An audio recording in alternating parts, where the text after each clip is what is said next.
Mm. Mm. Mm. Sarap. Magluluto tayo ng ginataang isda. Hindi ko alam kung anong isda ito. Pero ipiprito muna natin yan. Oh. Ganda ng karne. Oh. Ang pink. Oh, mamula-mula. Aasinan lang natin. Ipiprito na natin. Bago natin igata, ipiprito muna natin. Lapit ka dito. Oh. Takot ako! Hindi oh. Bali, habang hindi pa luto, kain muna tayo ng makaroon yung niluto namin kagabi.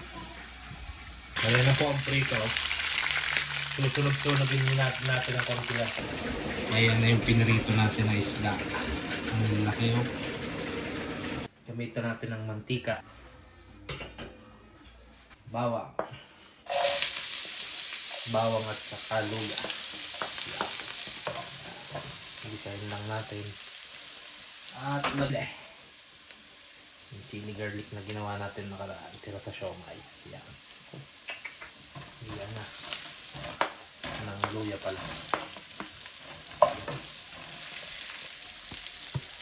Yan na. Yan na. Naparami na. Bagay na bagay sa ginataan. Caramelize na yung ating natin ng dahilan na pag natuto mo. Yan. Smooth pala. Yan na. Yan na. Yan na. Yan na. Yan. Sana ba? Coconut powder. Wala naman ditong fresh gata. Pwede yan ang ilagay natin.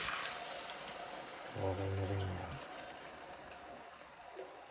Oh, dami. Paminta.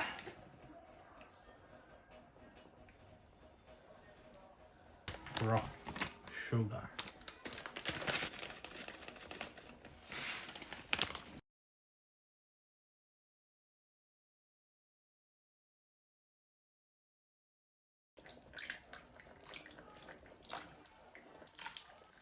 Tansya-tansya lang.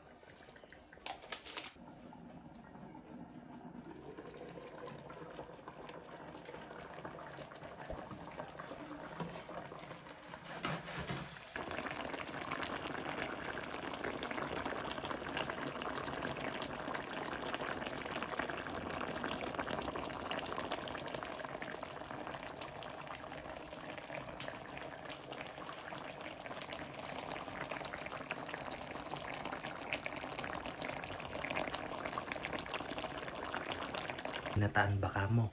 Ito na. Yan ang niluto natin kanina. Tingnan mo kung gaano ka suwabe. Yan o. Ginataan pala eh. Tama lang ang sabaw.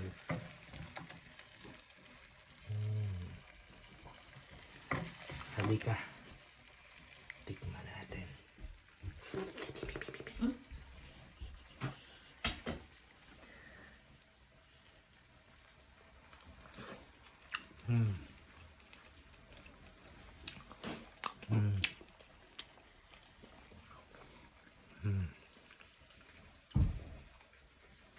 Sarap.